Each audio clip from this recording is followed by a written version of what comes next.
entomem ara aquesta segona part del matí y en esta segunda taula me voy a volver a pasar al castellano también porque Erika sigue con nosotras, que luego también va a aportar en preguntas. Y queríamos, en esta segunda mesa, queríamos hablar sobre cómo se está reconfigurando esta alianza entre el capital y el Estado, que está dando lugar a una nueva etapa de expansión del capital que se conoce como el capitalismo verde o la economía verde, ¿no? Para hacerlo, contamos hoy con Rubén Martínez Moreno, que él es doctor en ciencia política y es investigador y miembro cofundador de la Hidra Cooperativa. Rubén tiene una larga trayectoria en el desarrollo de proyectos de investigación sobre la relación entre prácticas comunitarias y políticas públicas. Es coautor de diversos libros y actualmente, como anunciábamos también en el inicio, está desarrollando la investigación Solución Verde. ¿Es el Green New Deal la respuesta a la crisis global? Es una investigación dirigida y financiada por la Hidra y que próximamente será también publicada.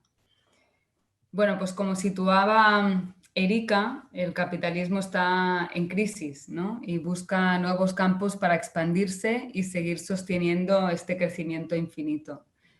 Parece que este nuevo campo de expansión es el llamado crecimiento verde, muy presente en programas de políticas públicas como el Pacto Verde Europeo.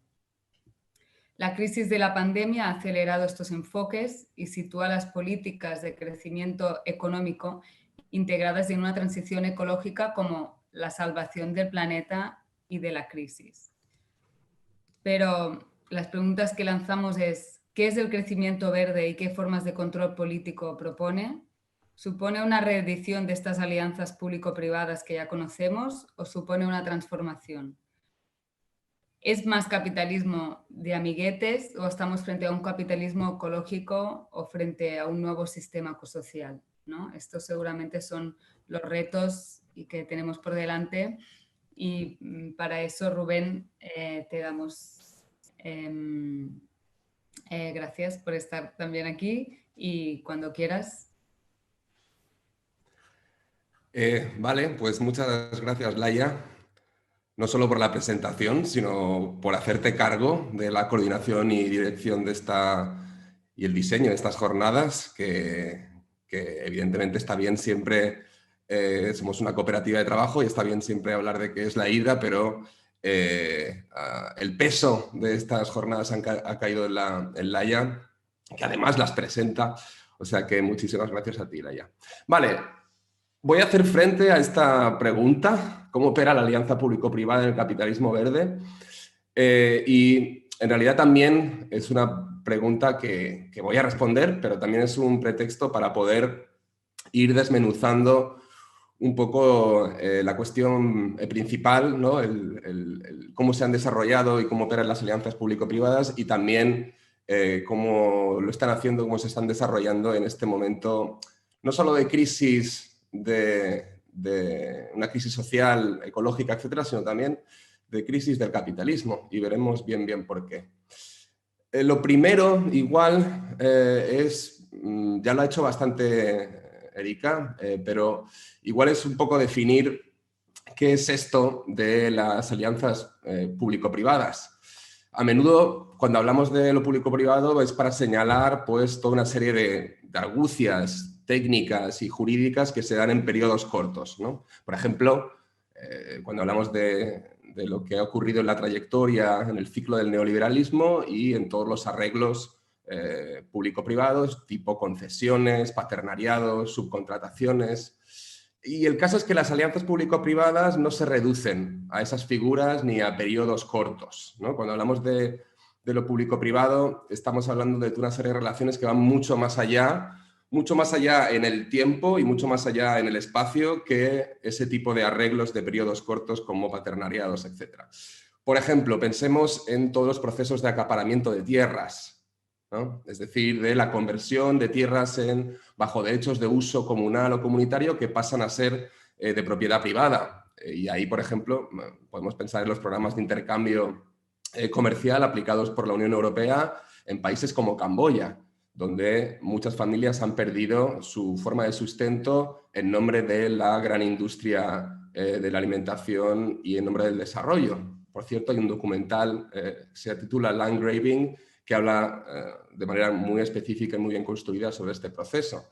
También acaparamientos de tierras en nombre del crecimiento verde, en nombre de la transición ecológica para un nuevo tipo de capitalismo. Lo podemos ver, hay noticias continuas sobre esta cuestión en todas las guerras que hay alrededor de los yacimientos de litio en Chile o los yacimientos de cobalto en la República del Congo, que, por cierto, es un territorio no solo por la cuestión verde, sino muy afectado históricamente por este tipo de procesos de extractivismo y de explotación, ¿no? Por lo tanto, claro, tenemos todo este proceso de acaparación de tierras que son fundacionales del capitalismo, ¿no? Ya nos hablaba de esto Karl Marx cuando hablaba de la acumulación primitiva, esta desposesión de tierras comunales que todavía se dan hoy y también digo en nombre de la reconversión verde. Eso también son alianzas público-privadas. El capital privado no lo podría hacer sin la ayuda del Estado y organismos supraestatales.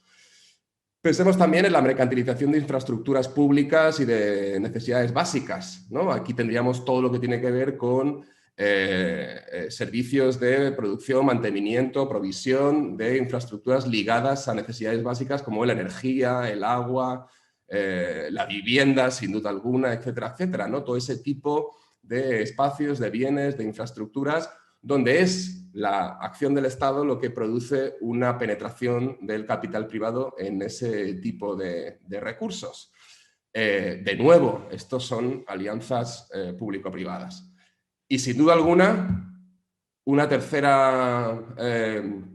tercer proceso que podríamos ligar a ese tipo de alianzas público-privadas, aparte del acaparamiento de tierras o, ¿no?, la privatización de servicios básicos o de grandes infraestructuras que ha pagado el Estado, sin duda alguna podemos pensar en el creciente dominio de los bancos centrales y del sector de las finanzas, que, como bien ha explicado Erika en toda esa parte final, pues no solo disciplinan a los gobiernos nacionales, regionales o urbanos, ¿no?, restándoles absolutamente la autonomía y la soberanía, que por cierto es el espacio donde hay delegación de poder, no lo hay democráticamente en los bancos centrales, y no solo los disciplinan, sino que además, ¿no?, diseñan instrumentos para extraer beneficio de la economía productiva que pueda haber en nuestros territorios, ¿no?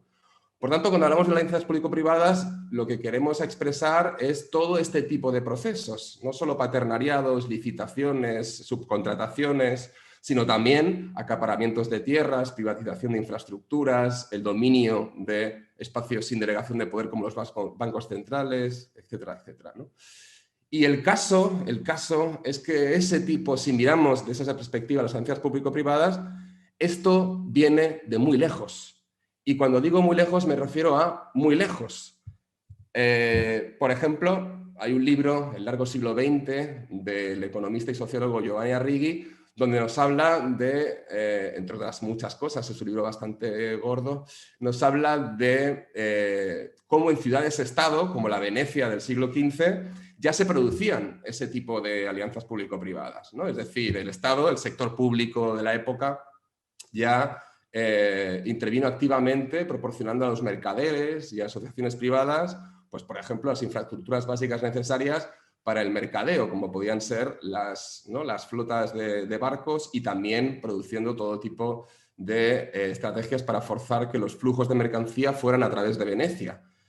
Es ahí donde se funda inicialmente ese tipo de capitalismo monopolista del Estado, ese tipo de capitalismo monopolista de Estado, que luego, a través de otro tipo de modelos basados en las finanzas, que también explica Arrighi en ese libro, en el largo siglo XXI, pues han ido produciendo los tipos de modelo que tenemos hoy. Es decir, este mito, en fin, de que el Estado no interviene o de que existe algo parecido al libre mercado, etcétera, etcétera, no solo es algo que no existió durante el neoliberalismo, es que no ha existido nunca, ¿no? Estamos hablando, digo, de los inicios del propio modelo capitalista en la última época, digamos, de florecimiento del mercantilismo, ¿no? Claro, la pregunta sería si este modelo es tan viejo, esta estrategia público-privada es tan vieja y además produce efectos en cada crisis de respuesta a la crisis que nos llevan de nuevo a otra crisis, ¿no? Como mínimo, como máximo, digo, lo que pueden hacer las alianzas público-privadas es desplazar las crisis más que resolverlas. ¿Cómo puede ser, entonces, que este tipo de modelos se vayan revalidando una y otra vez? Lo estamos viendo actualmente, ¿no? Se nos vuelve a hablar de que salir de la crisis, como bien decía Erika, tiene que ver con una alianza público-privada, ¿no? ¿Cuál es el secreto, digamos, de que logre mostrarse como algo innovador una estrategia tan vieja que no es ni capaz de resolver lo que se supone es su objetivo, que son las crisis, ¿no? Una posible respuesta a qué hace sexy a una estrategia tan vieja y tan desoladora en cumplir sus objetivos, pues son los mitos que hay alrededor de ella, ¿no? Uno de ellos, sin lugar a dudas, es el mito de la eficiencia privada. Y aquí sí nos podemos centrar en los patronatos público-privados para ilustrar ese tipo de construcción de mitos y de relatos alrededor de lo público-privado como solución a la crisis. Aquí sí que nos podemos centrar en los patronatos público-privados porque se ve claramente, ¿no?, cómo se reconstruye ese mito. El propio nacimiento de los patronatos público-privados, ¿no?, en los 80, durante el gobierno de Margaret Thatcher, ya venían con ese relato, ¿no? Hay que acabar con esa incapacidad innovadora y ese exceso de burocracia y de torpeza del Estado, introduciendo la capacidad, la eficiencia y la eficacia de la empresa privada, ¿no? Ese discurso del sector privado es más eficiente y más eficaz que el Estado y que los instrumentos que han producido el mercado son mucho más efectivos para dar no solo mejores servicios públicos, sino más innovadores, es algo que ya vemos en los propios inicios de este tipo de figuras como son los patronatos público-privados. Pero lo cierto es que más bien son poco eficaces, poco eficientes y bastante opacos. De hecho, la propia estratagema contable que hay detrás de los patronatos público-privados hace que no sean ni transparentes ni auditables, ¿no? En ese tipo de arreglos lo que acaba ocurriendo es que si bien es el sector público el que pone el dinero, el que aparece, digamos, como titular del préstamo es el sector privado, ¿no? Es una estrategia en los momentos de crisis, en los momentos de políticas de austeridad que utiliza el Estado para que los gastos no estén en su cuenta, sino que parezca que están en el sector privado. Eso sí, cuando viene el momento en que esa infraestructura no se está construyendo a tiempo, en que hay un sobrecoste o que esa infraestructura al final no se utiliza, es el Estado el que tiene que ir a rescatar al sector privado, ¿no? O sea que en realidad, en resumidas cuentas, lo que vemos en este tipo de arreglos es una socialización de los riesgos y una inversión pública para llevarlos a cabo y en el caso de que haya beneficios, pues se privatizan, ¿no? También, por cierto, dicho sea de paso, ya que en el neoliberalismo y Margaret Thatcher insistió mucho en eso, otro mito que acompañaba a ese proceso de utilizar el patronato público-privado de manera más eficiente era que se iba a reducir el Estado. Pues bien, dicho sea de paso, el Estado no se ha reducido, más bien todo lo contrario. De los 80 hasta hoy, el Estado ha duplicado su carga, tanto presupuestaria como de acción. Lo que sí ha cambiado es el orden de prioridades que tiene el Estado y lo que sin duda alguna ha cambiado es la superlateralización, la dominación, ¿no?, que tiene el Estado por parte de organismos supraestatales, ¿no? Solo hay que ver cómo se ha sometido a los Estados, especialmente a los del sur europeos, durante las políticas de austeridad que imprimió la Unión Europea o la Troika, ¿no?, el Fondo Monetario Internacional, el Banco Central Europeo y la Comisión Europea durante el 2008, ¿no? Ahí los Estados lo que hacían más bien era de coordinadores de normas que venían desde arriba. Vemos cómo se rescalan esas políticas de austeridad en el 2008, se rescalan, recordemos, ¿no?, a través de la modificación del artículo 135 para priorizar el pago de la deuda y cómo eso rescala en los ayuntamientos a través de la ley de regulación de la administración local, ¿no? El Estado no se ha reducido, sino que cambia sus prioridades y además actúa como un coordinador de organismos supraestatales, ¿no? El caso es que da igual si son ineficientes ese tipo de arreglos como de alianzas público-privadas, como los patronatos público-privados, o da igual si el Estado, más que desaparecer, redobla su función y acaba siendo sometido a normas supraestatales. Porque cada vez, ¿no?, cada vez que aparece una crisis, aparecen ese tipo de soluciones.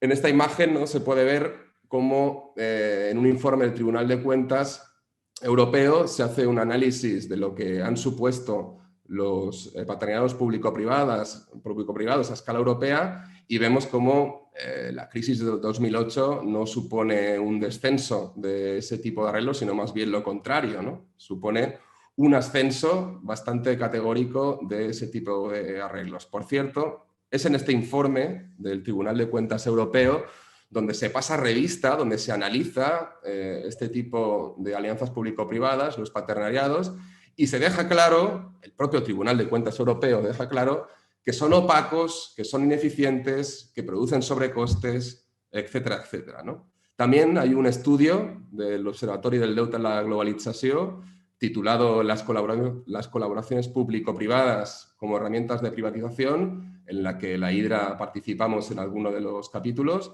que deja bastante claro, reúne toda la literatura y hace un análisis específico de este tipo de alianzas público-privadas y donde deja claro que pues, no son ni eficientes, ni eficaces, ni producen servicios mejores y más innovadores, ¿no?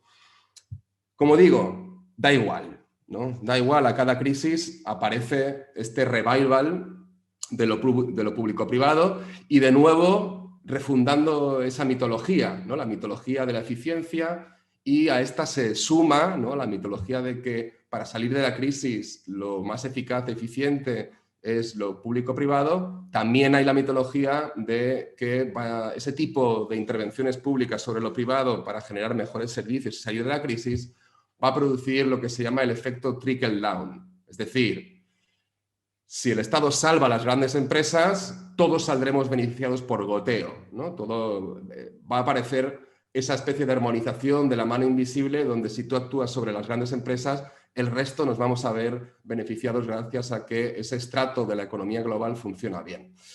En España, la gran alianza público-privada entre el IBEX 35 y el poder estatal, como muy bien ha explicado Erika, siempre se basa en esta idea, ¿no? En que aumentar la internalización, el carácter internacional del sector empresarial y atraer inversiones extranjeras es la única forma de salir de la crisis, ¿no? Que es algo que explican muy bien tanto Erika como Pedro Ramiro en el libro Dónde va el capitalismo español, ¿no?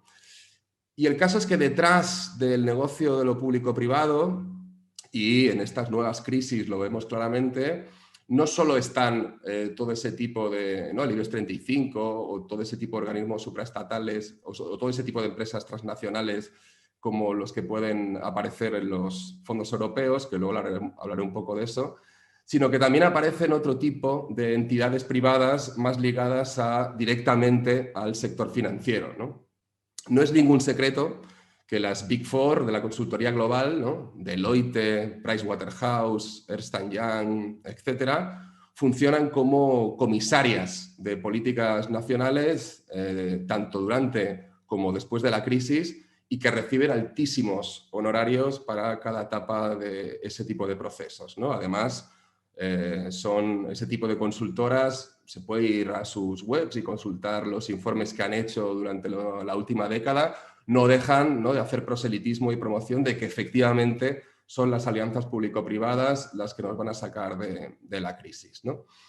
En España, desde, ¿no?, el anuncio de la anterior crisis y la actual, si es que no es la misma, no han cesado de aparecer voces desde, ¿no?, los partidos políticos. La Cámara de Comercio en Barcelona también hizo su anuncio y su informe sobre esta cuestión, la propia Unión Europea y, sin duda alguna, los grandes oligopolios de la construcción en energía no se cesan, ¿no?, de hacer campañas sobre esta cuestión de que es lo público-privado, es la inversión en las grandes empresas la que nos va a sacar de la crisis. También, por cierto, el rey aboga por lo público-privado para salir de la crisis, que, como sabemos, en fin, no hay una institución en la actualidad con mayor prestigio para recomendar cómo gestionar lo público, ¿no? El caso es que también hay reacciones, y aquí quiero apurar un poco lo que voy a decir, también hay reacciones más realistas sobre estos desfalcos de lo público debido tanto a las alianzas público-privadas como a la ficción, ¿no?, a la ficción financiera que sostiene el modelo actual, ¿no? Hay muchas voces críticas sobre todo ese tipo de conversión de bienes básicos en activos financieros, como la vivienda, las infraestructuras. También sobre las enormes rentas que se llevan en estas y otras operaciones los accionistas, ¿no? Y todos los actores ligados al sector financiero y a la revalorización futura de las infraestructuras para extraer renta. Y también no hay menos críticas sobre un modelo de economía financiarizado y que se nutre, parasita y que a la vez disciplina a los territorios, ¿no? Ha habido críticas fuertes sobre esto y ha hecho reaccionar a muchos actores. Sin embargo, y esto creo que es bueno que lo aceptemos y que lo discutamos, sin embargo yo creo que los actores que más energía y más recursos están poniendo por marcar un cambio en ese tipo de economía financiarizada, en ese tipo de economía donde es el Estado el que salva a las grandes empresas o que es el Estado el que acaba produciendo una dimensión, una capa de seguridad para que luego sean la economía rentista la que se lleve los beneficios.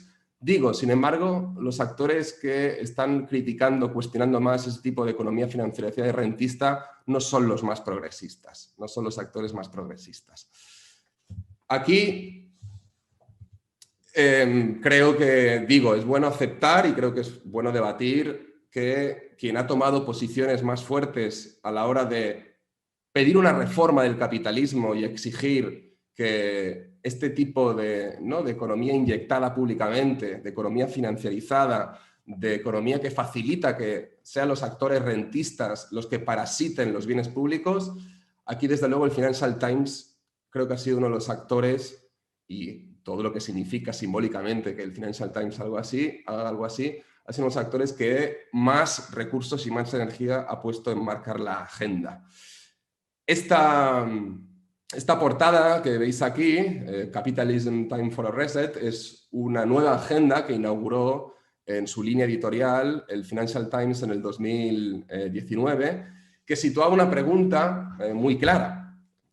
Por lo menos para lo que es el imaginario de una gaceta financiera que durante décadas ha defendido la globalización y todo lo que supone eso en términos de división internacional del trabajo y desigualdades territoriales. Y ponía una pregunta muy clara: ¿cómo reformar? La pregunta del Financial Times en esta nueva agenda era cómo reformar el capitalismo para que vuelvan a beneficiar a todos por igual, ¿no? No solo a los accionistas, no solo a los rentistas, no solo a las consultoras globales, sino a todo el mundo. Y hablaba, ¿no?, de un capitalismo ético, un capitalismo responsable, un capitalismo caritativo.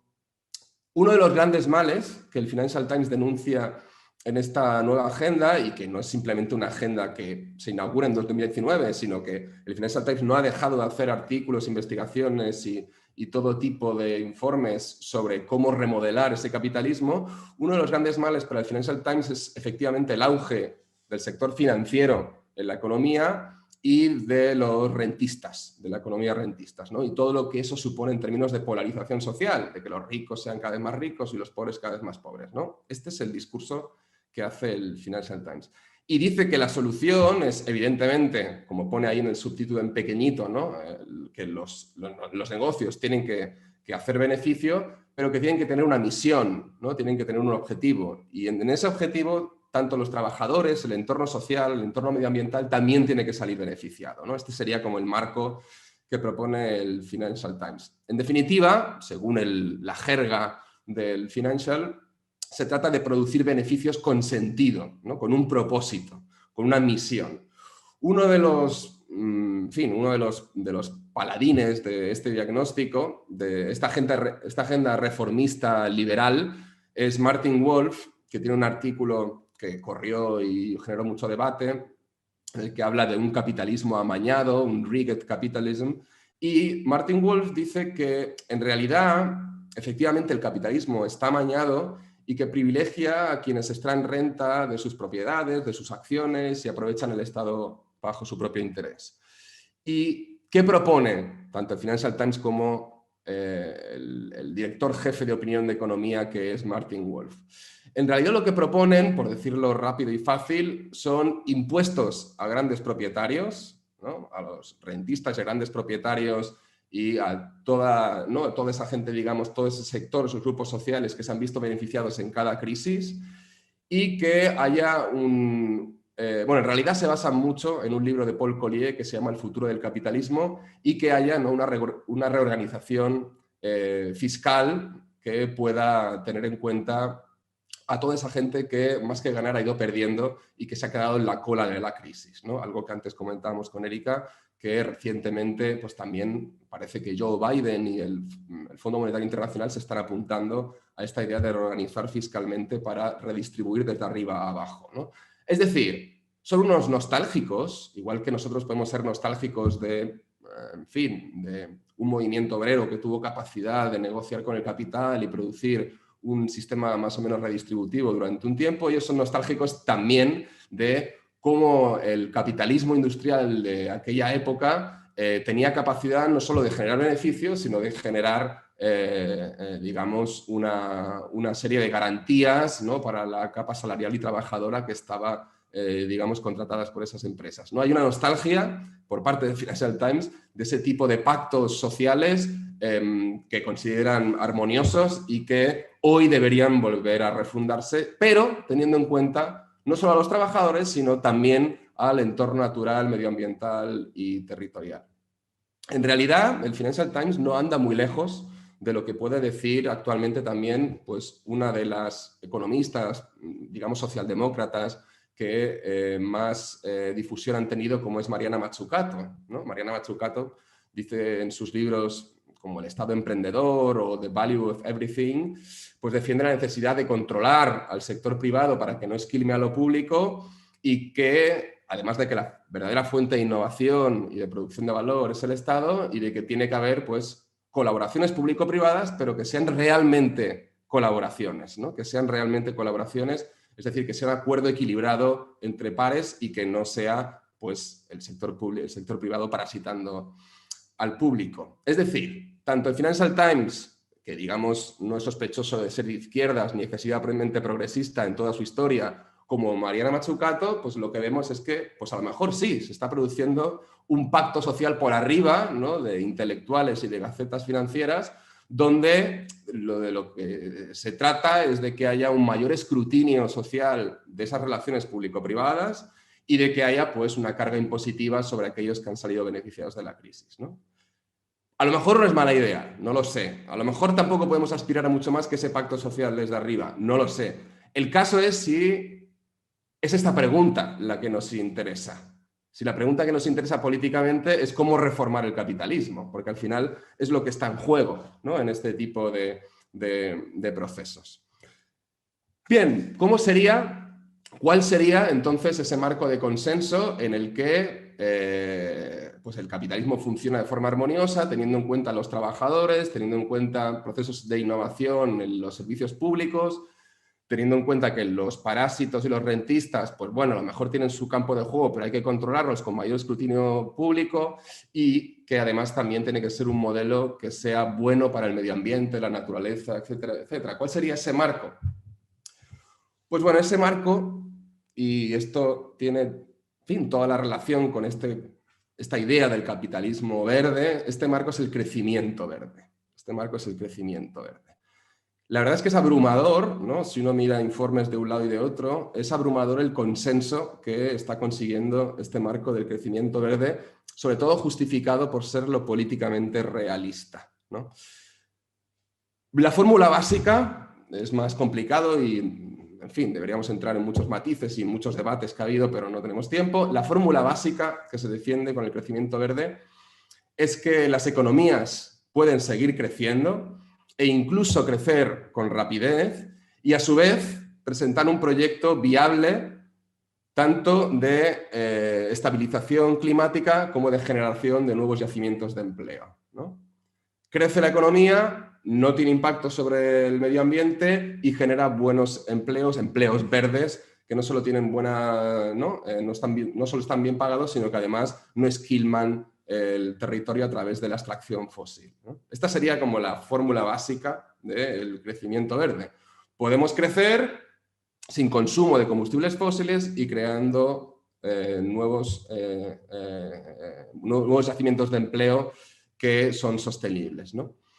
Uno de los defensores más afamados, seguramente el más listo de todos, que ha ido construyendo este marco del crecimiento verde, es un economista estadounidense llamado Robert Pollin, ¿no? Robert Pollin fue uno de los primeros en reaccionar a la crisis, al crujido financiero del 2008, proponiendo, diseñando una serie de planes de estímulo y empleo e intentando influir en la administración de Barack Obama, ¿no? Robert Pollin, bueno, pues ha trabajado con un instituto, el Political Economy Research Institute, el PERI para los amigos, y publicó trabajos muy centrados en esta idea del Green Recovery, ¿no? De la reconversión verde, y que efectivamente no solo produce crecimiento, no solo produce crecimiento verde, sino que además produce crecimiento verde inclusivo. Este es el concepto fuerte que Robert Pollin ha estado trabajando, defendiendo y que ha penetrado en muchísimos otros organismos e instituciones, ¿no? El propio Banco Mundial utiliza este concepto, lleva utilizándolo desde el 2012, ¿no? Habla de esa idea del inclusive green growth, ¿no? Y con toda una serie de casos, de ejemplos y de economías que ya tienen capacidad de crecer sin producir un impacto medioambiental asociado a ese crecimiento, lo que se conoce como economías desacopladas. Puedo crecer y no genero impacto medioambiental y reduzco mi extracción fósil y además genero buenos empleos. El propio Banco Mundial, digo, ha generado toda una serie de informes y de discurso a través de supuestamente evidencias empíricas de que el crecimiento verde inclusivo no solo es posible, como dice Robert Pollin, sino que además ya está ocurriendo en algunas economías mundiales, ¿no? La OCDE también ha defendido el crecimiento verde y tiene diferentes informes sobre esta cuestión. El caso es que si indagamos un poco en este tipo de informes, de discursos y del análisis, digamos, empírico que hay detrás, la cosa empieza a producir dudas sobre si es realmente crecimiento, es realmente verde y es realmente inclusivo, ¿no? Básicamente lo que vemos en los análisis y los ejemplos que ponen, desde Robert Pollin en el 2008, cuando buscaba influir en la administración Obama, del Banco Mundial en 2012, cuando empezaba a formular una respuesta a la crisis bastante asociada a la agenda del Financial Times o la propia OECD, o también lo veremos en el European Green New Deal, el Pacto Social Europeo, lo que vemos es que hay bastantes sesgos a la hora de ejemplificar de que efectivamente existen economías que crecen, que son verdes y que son inclusivas, ¿no? Entre otras cosas, entre otras muchas cosas, lo que vemos es que esto que vemos en la imagen, esta idea de go green, de crecer y de crecer limpio, es bastante más complicado de lo que defienden el Banco Mundial, la OCDE, Robert Pollin o la Unión Europea. Porque la mayoría de ejemplos que se ponen son como economías desacopladas, es decir, que han crecido y que han reducido, cuando no casi limitado a cero, sus impactos medioambientales. No son economías desacopladas, no son economías que funcionen como un oasis en el mundo, sino que en realidad son economías desindustrializadas y en gran parte financiarizadas. ¿Qué significa eso? Que en realidad no es que dejen de emitir o de producir un impacto medioambiental o de producir nuevos yacimientos de trabajo nuevos yacimientos de trabajo verde, ¿no? De empleo verde, sino que en realidad lo que están haciendo es desplazar a otros territorios no solo todas las emisiones que producían anteriormente, sino también toda la precarización y todo el trabajo, en algunos casos trabajo esclavo, que se supone han dejado de producir, ¿no? Es decir, que el crecimiento verde inclusivo solo es posible si uno no se fija, pues evidentemente, en el planeta Tierra, ¿no? Si solo te fijas en ese pequeño oasis que puede ser una economía primermundista durante un ciclo de tiempo de 10 años, donde efectivamente, si miras los datos, resulta que está creciendo el PIB, que están bajando el impacto medioambiental y que hay ciertos yacimientos de empleo verde, si solo te fijas en eso, si tus gafas solo se reducen a eso, evidentemente pues podemos decir que sí, que existe algo parecido al crecimiento verde inclusivo. Pero bueno, si somos la especie humana y nos preocupa el planeta, tendremos que mirar el conjunto de relaciones, tanto territoriales como humanas y también no humanas, que se producen ahí. y lo que vemos es que no existen realmente ejemplos de economías desacopladas. De hecho, si lo miramos en conjunto, lo que vemos es que la huella material internacional, por cada 6% que sube el PIB global, sube un 10%. Es decir, que en realidad cada vez estamos produciendo no solo más impacto medioambiental, sino también más trabajo precario y en zonas sin derechos laborales en beneficio de algunas partes del planeta, ¿no?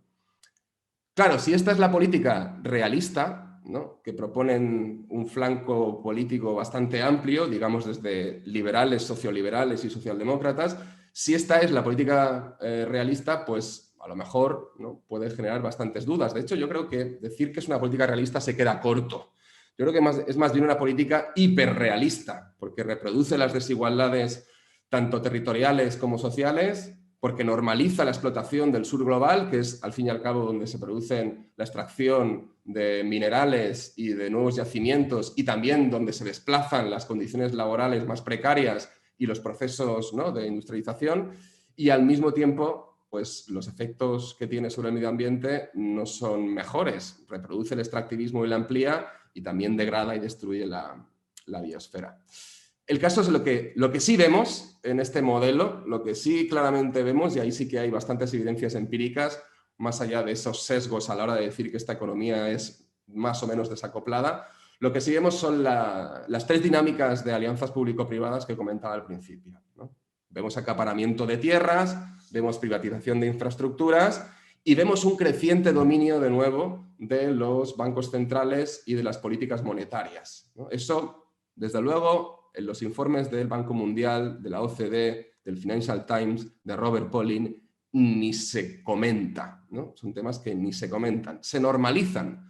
Es curioso, no deja de ser curioso que las alianzas público-privadas no sean un tema de debate, que el control político de las infraestructuras, que el control político de las economías, que la titularidad y el tipo de alianzas que hay en los procesos de transición sean un anatema, absolutamente no se discutan, no se debatan en ese flanco, digamos, que va desde liberales a socialdemócratas y que parece que es un tema intocable y que no tiene que ver con la economía. Ahora resulta, ¿no?, que la propiedad de los medios de producción, que la titularidad sobre esos medios, que la capacidad de tomar zonas de privilegio dependiendo del territorio en el que vives, no tienen nada que ver con la economía. Bueno, el caso es que si en algún sitio, en algún espacio, se ve claramente ese dominio, esa capacidad de mando que están tomando esas esferas financieras, los bancos centrales, etcétera, etcétera, es en esa idea de la solución verde o de los Green New Deals que podemos ver y que, en fin, están avanzando a su manera en Estados Unidos, ¿no? No es el programa de Ocasio-Cortez que defendió en su momento en el Parlamento, sino que es un remix de Joe Biden y, desde luego, también en los Green New Deals que estamos viendo en Europa, ¿no? Para hacernos una idea, he cogido este gráfico del estudio que ha hecho Alfons Pérez del Observatorio del Deute a la Globalització, que se llama Pactos Verdes en tiempos de pandemia, así que lo podéis descargar en castellano, en catalán y en inglés. He cogido este gráfico que, bueno, resume un poco cuáles están siendo, ¿no?, las intervenciones, algunas ya las ha comentado Erika, que está haciendo Europa y en particular comandadas por el Banco Central Europeo para intervenir no solo en lo que es el marco del Green New Deal, sino sobre todo en lo que son los programas, instrumentos coyunturales debido a la pandemia que se asocian al Green New Deal, ¿no?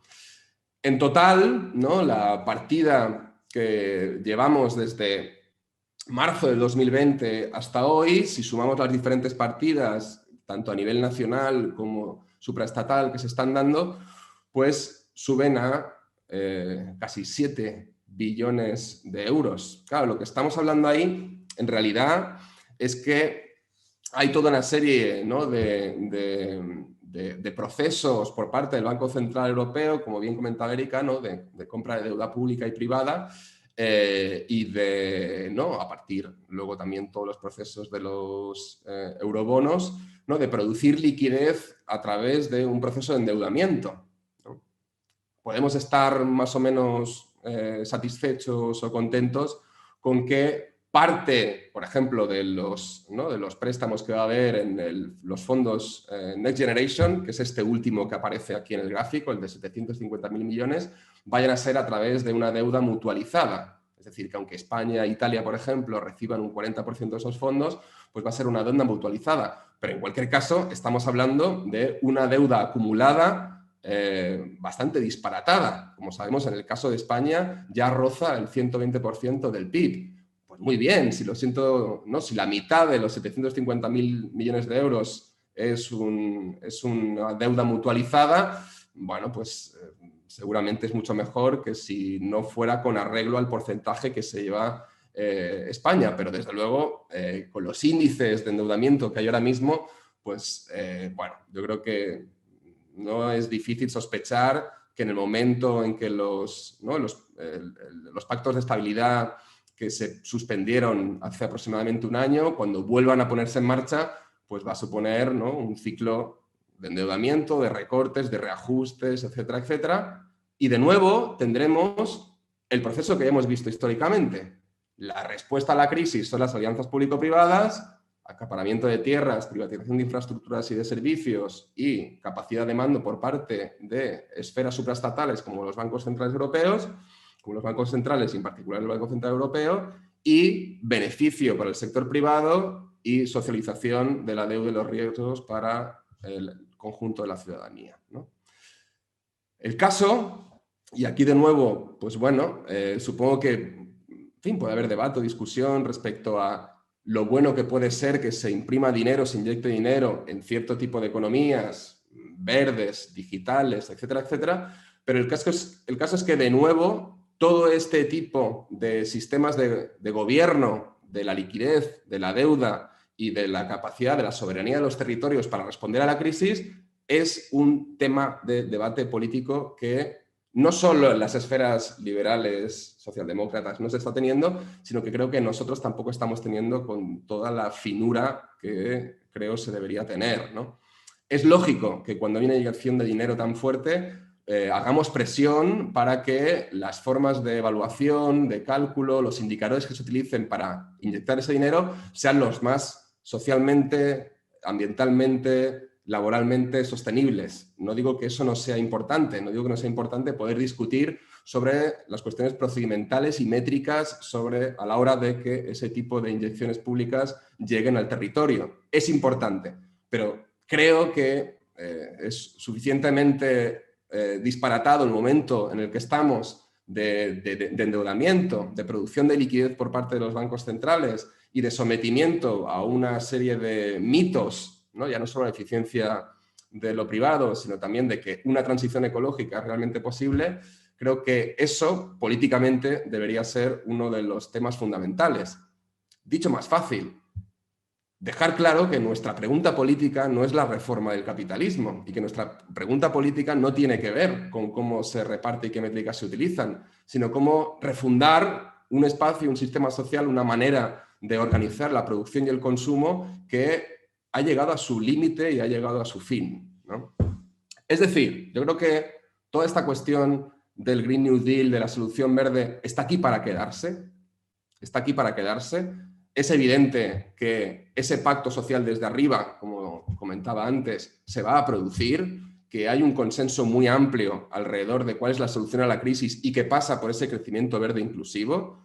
Esto está aquí para quedarse y va a ser el ámbito de discusión, pero que también creo que hay otras líneas de debate político que podemos sacar adelante y darles toda la fuerza que merecen para poner sobre la mesa, ya no que uno quiere un mundo postcapitalista o un mundo que esté después del capitalismo, etcétera, porque eso va a ocurrir, o sea, está llegando a límites de sostenibilidad que ya no hay marcha atrás, sino realmente qué tipo de alternativas queremos poner en marcha y cuestiones, insisto, como la forma de organizar el consumo en la producción o la titularidad sobre esas grandes infraestructuras, sobre esos bienes, como pueden ser tanto la energía, el agua como la vivienda, tiene que ser nuestro tema de debate fundamental. La realidad que tenemos encima creo que se puede resumir con, y daría para mucho que hablar, se puede resumir con una doble gráfica, que es la que estamos trabajando en este informe que estamos haciendo la Hidra con Isidro López sobre la solución verde. Esta es la realidad palpable que tenemos encima, desde, ¿no? En fin, finales de los 70 hasta hoy ha habido, se puede, ¿no?, ver un claro descenso de la tasa general de beneficio, ¿no? Aquí pongo una gráfica a partir de un trabajo bastante detallado que ha hecho Michael Roberts a partir también de trabajos de otros estudiosos, personas y activistas. Es decir, que hay una bajada constante de la rentabilidad del capital. Hay una bajada constante de la rentabilidad del capital. Esto está hecho a partir de métricas ponderadas de los PIBs nacionales y de otras fuentes de datos. Lo podéis ver en el blog de Michael Roberts. Y a la vez, simultáneamente, y no por casualidad, hay un ascenso de la deuda global, ¿no? Un sostén de ese tipo de economía a través de la producción de liquidez de los bancos centrales, pero que producen deuda y produce efectos materiales. Podemos llamar que esto es una ficción que sostiene al sistema, pero que eso tiene efectos reales, tanto sociales, ecológicos, etcétera, sobre la ciudadanía, y marca claramente, yo creo, los límites en los que se está encontrando ese sistema basado en el incremento incesante del beneficio, que hace tiempo, primero, que no genera beneficio, y segundo, que si lo hace es a través de un endeudamiento masivo, a través de esa coalición público-privada entre las finanzas y los organismos supraestatales, ¿no? Esta es la realidad contra la que nos encontramos, frente a la que nos encontramos, ¿no? Efectivamente, como decía Erika, resulta completamente lógico que haya ahora mismo, pues, organismos como el FMI o el presidente de los Estados Unidos que estén hablando de una nueva fiscalidad, porque son muy conscientes de esto. Son muy conscientes de esto, de que si esto no lo rellenas solo con bonos, deudas, compra de acciones, etcétera, sino que lo rellenas con una liquidez que te permita la carga impositiva sobre la gente que tiene más rentas, pues ya me dirás cómo lo solucionas, ¿no? Desde luego, con planes de crecimiento verde inclusivo que además reproducen desigualdades territoriales y sociales, pues poca solución puedes encontrar, ¿no? Claro, el tema fundamental aquí, como decía, es en qué términos podemos debatir y desarrollar nosotros una estrategia, pues, que no solo sea reactiva a, insisto, qué indicadores y qué fórmulas métricas le pedimos a esos fondos Next Generation que van a llegar y que van a capilarizar socialmente lo máximo posible en vez de ir solo a las oligarquías económicas o al IBEX 35. Creo que es un buen tema de debate y de trabajo, pero a la vez también bajo qué otras fórmulas, insisto, de titularidad, de control político de los bienes y las infraestructuras podemos ya avanzar. Que eso es un poco también el por qué hemos diseñado estas jornadas y las mesas de debate de la tarde. Yo en ese sentido, no sé si me estoy yendo mucho del tiempo, pero ya voy a ir acabando, ¿vale? No sé si me estoy yendo mucho del tiempo, estoy yendo muy rápido, no tengo ni idea, he perdido la noción. Como estoy solo aquí en mi casa, he perdido la noción completamente del tiempo. Yo solo para situar un poco una posible respuesta, una posible vía de trabajo, que es la que hemos intentado con más o menos suerte y con mucha humildad y con una capacidad de impacto pobrísima desde la Hidra, solo quería situar algunas ideas sobre esta cuestión de lo público comunitario, ¿no? Esta cuestión de lo público comunitario. Es decir, de lo que se trata, o por nuestra parte de lo que se trata, no es de decir, vale, el arreglo público-privado no ha funcionado, las formas en las cuales se ha hecho viable ¿no?, el sistema capitalista y esa relación público-privada, pues son de respuestas cíclicas a la crisis con una socialización de riesgos y un beneficio privado, y lo que hay que hacer en vez de alianzas público-privadas son alianzas público-comunitarias. No se trata de eso, porque evidentemente por escala, por capacidad, por poder social que hay detrás, ahora mismo materialmente es inviable, sino sí, yo creo, de situar, insisto, algunos debates que sería interesante darle vueltas y también hacerlo a partir de la práctica, Por ejemplo, que es algo a lo que hemos dado algunas vueltas. Hablamos y se sitúa el marco de discusión en reforma del capitalismo y se sitúa el marco de discusión en los New Deals, ¿no? Y los Green New Deals. Y esto, evidentemente, no solo tiene un imaginario detrás, sino que tiene pues toda una serie de, como sabemos, capítulos históricos muy concretos. Cuando se habla del Green New Deal, el New Deal, pues se habla del New Deal de Roosevelt y de, pues en realidad un proceso que si lo miramos con detalle, no, entre otras cosas, se suma a la lista histórica, ¿no?, de programas públicos que han otorgado y que han inyectado poder al sector privado y capitalista y que acabó fundando, a partir de esas grandes inyecciones, a las siguientes mayores fortunas de la lista Forbes, ¿no? Es decir, que a lo mejor el marco que podríamos utilizar, digamos, de discusión y de capítulos históricos de reedición, ¿no?, de un sistema productivo más deseable, pues no es el New Deal, ¿no? Igual tenemos otro tipo de referentes, ¿no? Y ahí creo que, por ejemplo, todas las prácticas que con más o menos fortuna se llevaron a cabo en los 70 en Europa, como por ejemplo los fondos accionariales de asalariados, es decir, mecanismos por los cuales ya no se trata de redistribuir la riqueza o las ganancias o los beneficios o los programas públicos, sino que directamente es la gente que trabaja en ese momento, digamos, un movimiento obrero fuerte y una capa trabajadora con capacidad para negociarla, pero para que la gente que trabaja pueda estar directamente dentro de ese espacio de toma de decisiones y de control del propio capital, ¿no? Los fondos accionariales de asalariados dotaban de derecho tanto a los dividendos como a elección del consejo de administración, como a la hora de decidir las políticas de las compañías, ¿no?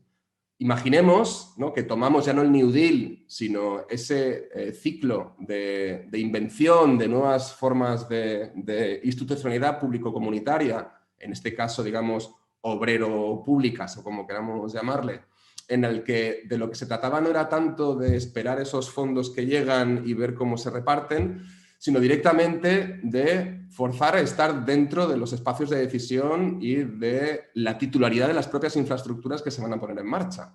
Es decir, tanto dinero como se dedique a la rehabilitación de edificios o del mercado inmobiliario para hacerlo más sostenible o, ¿no?, o con un impacto medioambiental menor, pues más que decir cuáles van a ser las empresas que provisionen servicios de consultoría, etcétera, que la presión sea para cambiar las formas de titularidad que van a tener esas infraestructuras o ese nuevo parque de vivienda. Porque al final, realmente el control que uno pueda tener sobre ese tipo de bienes y de infraestructuras va a tener que ver con las formas y los sistemas de propiedad que hay detrás, ¿no? Creo que ese tipo de discusiones, digamos más de fondo, no creo que las otras no sean de fondo, pero más centradas en la raíz del control, las tomas de decisión sobre los propios bienes que se construyen, desde luego no es una solución a todo el desaguisado sistémico, no es una solución que sustituya a la público-privada, porque no hay fuerza suficiente para hacerlo, pero como mínimo sí que nos plantea la posición en la que por el camino podemos tener toda una serie de bienes e infraestructuras que nos doten de poder de discusión sobre cómo organizamos las formas de propiedad en ese tipo de bienes, ¿no? Que es algo que, sin duda alguna, la economía social y solidaria y el cooperativismo han experimentado, pero creo que también tiene que ser en una dimensión, en una escala mucho más amplia, en la que, pues por ejemplo, ¿no?, ahora que estamos en un momento de reconstrucción, estamos en un momento en que ¿no?, digamos, se está preguntando cuál es la reforma posible para el capitalismo, en la que va a haber una inyección de dinero bestial sobre infraestructuras, pues igual, insisto, los sistemas de propiedad, la titularidad de las infraestructuras son una esfera de debate y de experimentación que podemos aprovechar ¿no?, para llevarlas a cabo. O como mínimo nos puede servir como una manera de ruptura o de disenso sobre ese tipo de intervención de Estado, es decir, sobre un tipo de keynesianismo que en realidad es un keynesianismo privatizador, ¿no?, que acaba incrustando no solo dinero en grandes capas del sector privado, sino que reproduce relaciones de poder y sociales donde, pues, por ejemplo, todo el dinero que se va a imprimir en la mejora del mercado inmobiliario a través de, ¿no?, hacerlo más sostenible energéticamente, pues luego va a resultar que va a ir a la factura de los inquilinos para pagar ese alquiler. Pues ese tipo de soluciones, desde luego, nos ponen en una situación subalterna poco deseable, ¿no? Es decir, por cerrar ya, ahora ya sí que cierro, perdón si me he alargado, pero como digo, no tengo noción del tiempo en esta especie de espacio abstracto que se ha convertido mi casa ahora mismo. Por resumir, la cuestión de lo público comunitario También puede ser prácticas concretas, ¿no? Como las que pueden haber habido, en fin, digo, dentro del cooperativismo, la economía social, desde Cambatlló a La Borda, la propia, el empujar una nueva ley de economía social como la que se discutirá esta tarde, sin duda alguna, pero también sobre esas, allí donde había grandes alianzas público-privadas y donde, ¿no?, se puede morder el poder, el mercado inmobiliario, las infraestructuras energéticas de agua, energía, etcétera, etcétera. Ahí poder también discutir sobre los sistemas de propiedad y las formas de toma de decisión directa que podemos tener, y no solo como usuarios o beneficiados gracias a que, en fin, ese tipo de ayudas públicas van a producir mejores servicios o más innovadores, ¿no? Bueno, lo dejo aquí y nada, Laia, tú me diriges y me dices si hay preguntas o si nos tenemos que inventar alguna. Bueno, muchas gracias, Rubén. Sí que te has pasado un poquito del tiempo, pero no pasa nada. La verdad es que ha valido la pena y yo creo que podemos alargar 10 minutitos más, ¿no?, para generar este... De momento, el chat, que es verdad que también siempre va con un poco de retraso en el YouTube. Todavía no hay ninguna pregunta. Yo tengo alguna también, pero Eric, sí. Si quieres, te doy paso y así puedes lanzar alguna pregunta, Rubén. Sí, primero agradecer también a Rubén la intervención, que ha sido extensa, pero yo creo que ha planteado en profundidad las cuestiones de las alianzas público-privadas como una forma de gobierno asociada al capitalismo, ¿no?, como también esa base, ¿no?, de la configuración de la clase político-empresarial y que me parece que lo ha desarrollado como de manera muy clara, ¿no?, como que nos presenta un marco muy claro para el diseño, como decía ya en la última parte, ¿no?, de esas estrategias y debates dentro de las organizaciones sociales que, bueno, pues que es interesante o más bien necesario que tenemos que tener para, bueno, pues para apuntar bien hacia dónde ponemos las fuerzas para, bueno, pues para frenar, ¿no?, todo esta ofensiva, ¿no?, una nueva ofensiva más del capital, ¿no?, contra tanto la naturaleza, o que profundiza la crisis ecológica, como contra las vidas y la dignidad de las mayorías sociales. Yo creo que ha estado, me ha parecido muy, muy interesante. O sea, me han ido surgiendo como muchas preguntas o comentarios, ¿no? Uno de los comentarios con relación al Green New Deal, ¿no?, a ese capitalismo verde inclusivo, que totalmente de acuerdo con el análisis, ¿no?, del desplazamiento de esos impactos ambientales y laborales y sociales, ¿no?, que genera esa utopía, ¿no?, de capitalismo verde inclusivo. Pero también comentar y, bueno, ver qué te parece, ¿no?, de las patas tan cortas que tiene este planteamiento, ¿no? No solo por pensar que se puede generar como una nueva fase, ¿no?, de crecimiento, de expansión y de acumulación, ¿no?, con las últimas gráficas que has planteado, ¿no?, de deuda y de tasa de ganancia.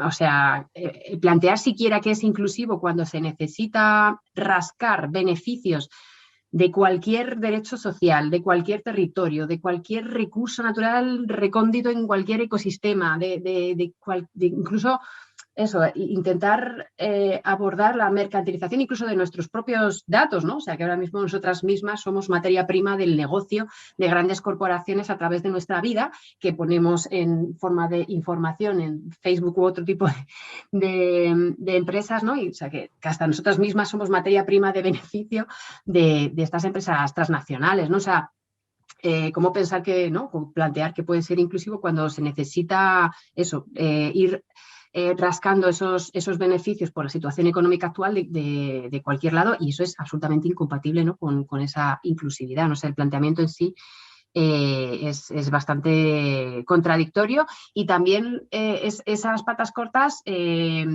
planteadas sobre el agotamiento de los recursos materiales y energéticos que se necesitan para el capitalismo en general y para ese capitalismo verde en particular, ¿no? Sobre todo tomando, ¿no?, una ponencia que compartí con Turiel en las jornadas de economía crítica, donde planteaba, ¿no?, ese agotamiento no solo de los combustibles fósiles, excepto el carbón, que tiene un poco más de margen, pero bueno, también casi en declive, y otro tipo de materiales necesarios para toda esa ofensiva o todo ese crecimiento, ¿no?, de energías renovables, de infraestructuras asociadas, etcétera, ¿no?, de cómo es absolutamente insostenible, ¿no? O sea, por el petróleo que se necesita y por las materias que se necesitan, que están en ese proceso de declive, ¿no? ¿Cómo puede ser? Pues un planteamiento para eso, para legitimar esa enorme financiación pública que sostenga los negocios de las empresas, pero solo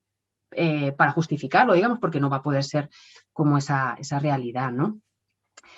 Y luego también, y es una cosa que nos preguntamos, ¿no?, cómo darle la vuelta al discurso mainstream, gubernamental y empresarial, que ya presentan como una solución a una crisis ecológica que ya es difícilmente ocultable o difícilmente cuestionable, que se plantea como la solución y eso, ¿no?, como esas grandes corporaciones son las que tienen el capital y la tecnología necesaria para abordar esos cambios tecnológicos necesarios o de energías para poder hacer esa transformación o para poder frenar el calentamiento global, pues a través de esos proyectos, ¿no? O sea, cómo darles, nosotros decimos, el planteamiento, por ejemplo, con el ODG, ecologistas, ¿no?, y otras organizaciones que estamos cuestionando estos fondos de Next Generation EU, y cómo planteamos que es más de lo mismo cuando te están planteando precisamente que es la salida a esta crisis ecológica a través de energías renovables, a través de una mayor eficiencia, a través de cambio de lógicas económicas que hacen que se reduzca esa crisis ecológica, ¿no? Como también plantear proyectos, por ejemplo, el gas, ¿no?, el gas verde, el hidrógeno verde que se plantea como una solución que va a permitir sostener el modelo económico actual, pues ver un poco qué es lo que hay detrás, ¿no? Eso es también otra de las cuestiones que ahí le estamos dando vueltas. Y también, por último, compartir el debate, ¿no? Y en organizaciones estamos teniendo debates sobre estos fondos, por ejemplo, que son fondos, bueno, pues son, según el análisis de economistas, pues realmente muy limitados para lo que se necesita en la transformación económica, pero bueno, son a nivel aislado, no relativo, son importantes, ¿no? Y entonces ahí hay una dualidad en la estrategia de las organizaciones sociales, ¿no?, de cuestionarlos de manera radical y que no se utilice absolutamente nada de ellos, porque van a generar esa deuda que van a dar lugar a lo que has comentado, ¿no?, a ese ajuste estructural, a más alianzas público-privadas y a profundizar la crisis, o aprovechar, o como tú dices, ¿no?, repensar no solo a qué se destina, sino también la propiedad de lo que se da lugar para hacer esos cambios, ¿no? O sea, y es una tensión interna dentro de las organizaciones sociales que yo creo que hace falta debatir un poco más, porque, bueno, mientras unos tiran no, vamos a ver si intentamos plantear un proyecto que fortalezca o haga un salto de escala de la economía social y solidaria, otro tipo de propiedad, cooperativas y demás, y otros fijan más su atención en todo el proceso de endeudamiento. Entonces, vaya, ahí estamos en deuda, ¿no? En deuda, en debate. Sí, sí. O sea, hay una cuestión, no soy yo, lo hemos debatido mucho en el espacio amplio así de afinidad política que tenemos y donde lo que nos permite pensar y organizarnos en realidad, ¿no? Hemos debatido mucho sobre la cuestión sobre esa ambivalencia que tú comentas, ¿no? Se reciben fondos que en realidad responden y por qué no decirlo, también influenciados por un trabajo de un movimiento ecologista que ha ido marcando, digamos líneas, seguramente no la mejor respuesta por parte de Europa, pero que tiene que ver, o sea, que tiene que ver, que hay como mínimo sí una integración de parte de la agenda como lo pudo hacer, en fin, Merkel en su momento con el Partido Verde Alemán, ¿no? O sea, como mínimo integras la agenda y eres consciente de que eso que hace tiempo se está diciendo desde ese movimiento no es un disparate, sino que hay que tenerlo muy en cuenta, sobre todo, en fin, cuando miras los números y realmente cuáles son esos límites, ¿no? biofísicos del planeta y que son muy conscientes de ello. Y yo entiendo esa ambivalencia, ¿eh? Pero, por ejemplo, claro, no deja de ser curioso que gran parte de los espacios donde se quiere invertir en innovación tecnológica, en toda la cuestión, digamos, de sostenibilidad territorial y de nuevas fuentes de energía verde, en vivienda, en infraestructuras también de provisión de servicio. No deja de ser curioso que en esos espacios, a ver, no estamos, como decíamos antes, súper bien organizados, ni hay una fuerza, pero curiosamente sí en esos espacios. O sea, tienes a un sindicato de inquilinos e inquilinas fuerte en algunas ciudades más que en otras.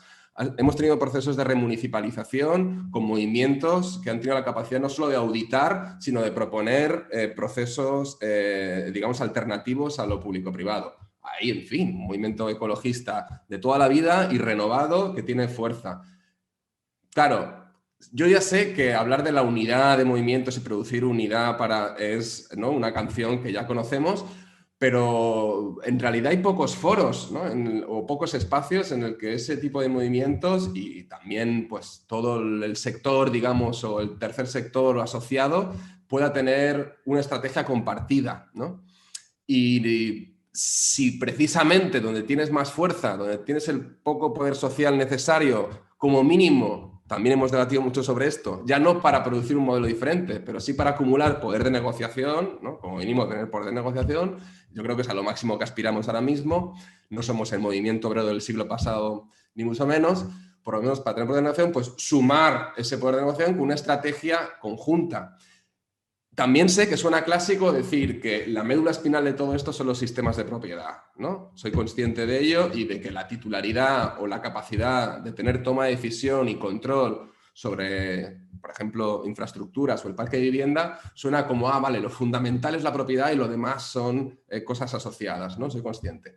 Pero es que por poco importante que sea, yo tengo la sensación de que ni siquiera es un tema de debate. Como mucho yo me he encontrado en toda la cuestión de la economía verde o de las energías limpias, o que cada uno utilice el concepto que sea dependiendo de para quién escriba el informe, me he encontrado algunos sobre la capacidad que tiene, pues, por ejemplo, energía comunitaria o el alto porcentaje de energía comunitaria en algunos municipios para que, ¿no?, la ciudadanía organizada tenga mayor control, ¿no? Bueno, pues ya tenemos ahí un primer paso para empezar a hablar de manera seria de esos sistemas de propiedad no en abstracto, sino en la medida en que yo tengo derechos de uso, capacidad de decisión, incluso derechos de usufructo sobre ese tipo de infraestructuras, ¿no? Y yo encuentro, igual Erika, dime lo contrario, o encontramos que no es un tema en el que estemos entrando profundamente. Parece que entramos más, insisto, no es una cuestión de ni deslegitimar, ni decir que no es importante, sino por el tiempo y los informes que hay acumulados en eso. Sí que hay, ¿no?, una mayor dedicación a rediseñar las métricas, a tener en cuenta cláusulas medioambientales y sociales y laborales, que insisto, súper importante. Pero la energía sobre la cuestión de, en fin, cómo diseñar o tener alternativas a los sistemas de propiedad existentes, tanto en el ámbito de la vivienda, esto es algo, y Jaime Palomero, del Sindicato de Inquilinos, y más gente nos estará escuchando, eso es algo que también dentro del movimiento lo tienen claro. No se trata simplemente de reducir una regulación de alquileres o de reducir la factura, etcétera, etcétera, sino también, pues bueno, a quién pertenece todo ese parque, ese mercado inmobiliario en el cual no tenemos capacidad de darle la vuelta, porque al final ellos tienen mayor poder de negociación que nosotros frente a quien regula y quien diseña las leyes, ¿no? Entonces, bueno, por decirlo fácil, yo creo que por muy clásico que suene como estoy solo en mi casa, repito, me da igual.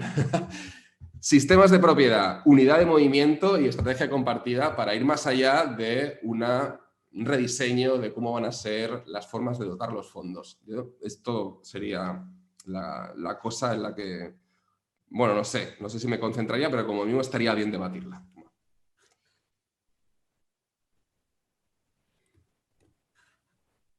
Sí, Rubén, de hecho, bueno, había una pregunta también que yo creo que ahora ya ha quedado como también un poco respondida, ¿no?, por parte de Caterina Tarrida, que decía, bueno, aparte de decir que has hecho una exposición muy clara, si conoces alguna iniciativa que haya empezado a trabajar en la línea de reclamar la titularidad de las infraestructuras, ¿no?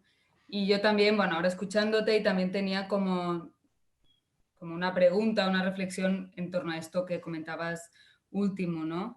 Y que tiene seguramente, yo sí creo que estamos en un momento de volver a los clásicos, incluso a los clásicos de la socialdemocracia o del capitalismo, como decías antes, ¿no? Y también preguntarnos esto, ¿no? ¿Cuál va a ser esta contraparte del pacto verde europeo, ¿no? Es decir, igual que los nostálgicos del capitalismo industrial tenían la clase obrera movilizada, ¿no? Y que fruto de esto, pues, se generó el Pacto Social del Estado del Bienestar, que tampoco va a ser nuestro ejemplo a seguir, pero parece que ahora estamos muy lejos de este estado del bienestar y que seguramente tendremos que construir esta contraparte de este capitalismo verde para generar, como decías, o para cambiar, ¿no? Este pacto social desde arriba y volverlo y que sea un pacto realmente de luchas, bueno, no sé si decir lucha de clases también, pero para volver a los clásicos, pero que, digamos, la ciudadanía y, como decías, todas estas experiencias pues tienen también que contribuir, ¿no? A que, bueno, que el camino no está, aunque está muy dibujado, no está definido y que hay campo de batalla aún, ¿no? Y que también va a depender de cómo nos organizamos desde los movimientos y desde la ciudadanía. No sé si quieres comentar esta última cuestión también de Caterina, si quieres cerrar, pero nos quedan máximo 3 minutos.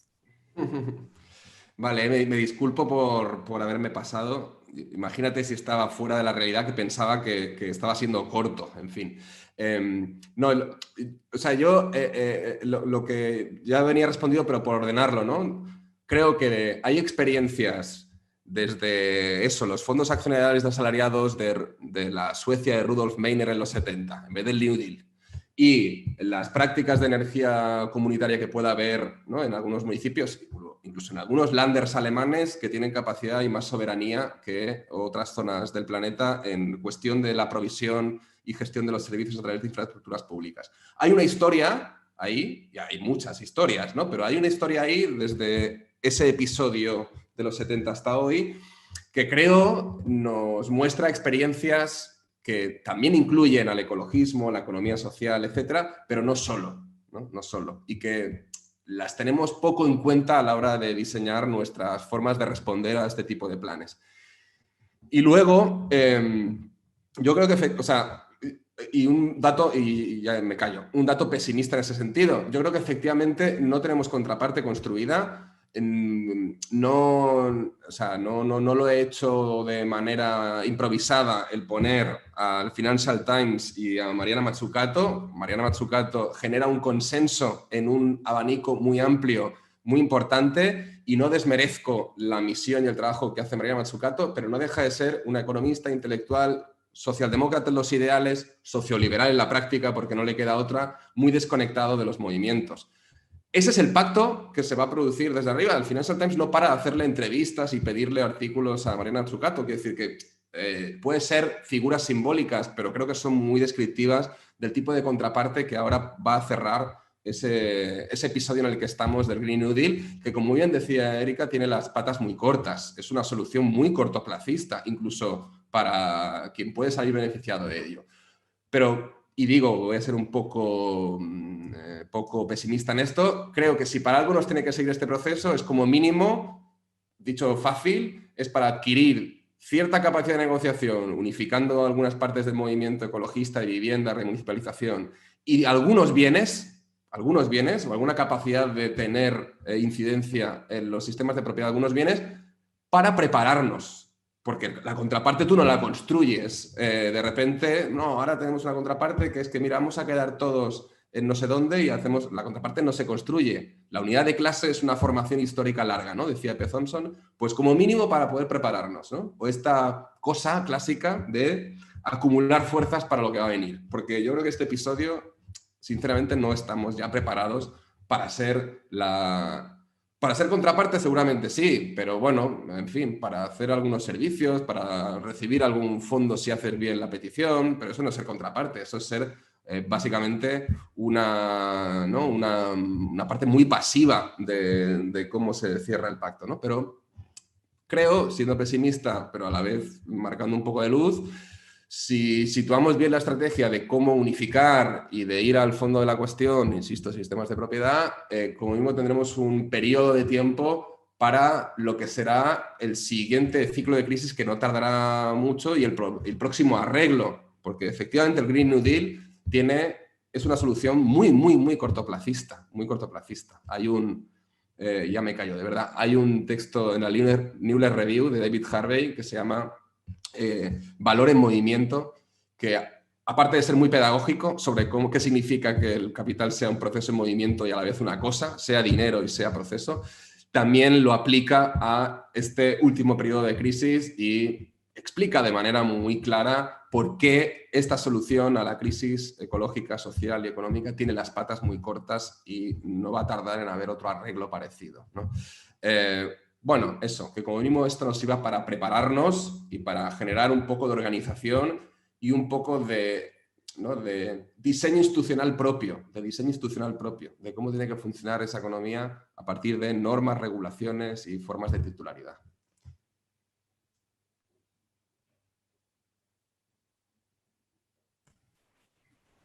Bueno, pues muy bien. Gracias a los dos. Creo que de verdad ha sido una mañana muy interesante, que se han situado muchos temas y de forma muy compleja y detallada, y que, bueno, de hecho esperamos pues, que a partir de allí podamos seguir debatiendo, ¿no?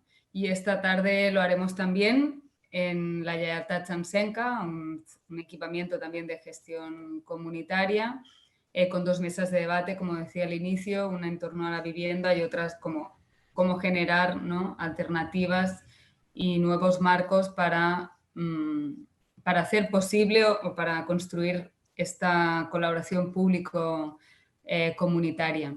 También recordar que, bueno, como decíamos también, que hemos sacado este informe que se llama Patrimoni Ciutadà para una colaboración público-comunitaria y que trata algunos de los temas que quiere abordar también estas jornadas. Lo hemos colgado en el chat y está en la web de lahidra.net. Y ya sin más, pues cerraríamos aquí las jornadas, agradeciendo también a quien nos haya podido seguir esta mañana y esperando volvernos a encontrar en próximas ocasiones. No, en próximas ocasiones no, esta tarde. Sí, esta tarde, sí. Vale. Vale, pues muchas Muy gracias. bien. Muchas gracias a vosotros por la organización de las jornadas. Muchas gracias. Gracias, Erika. Chao.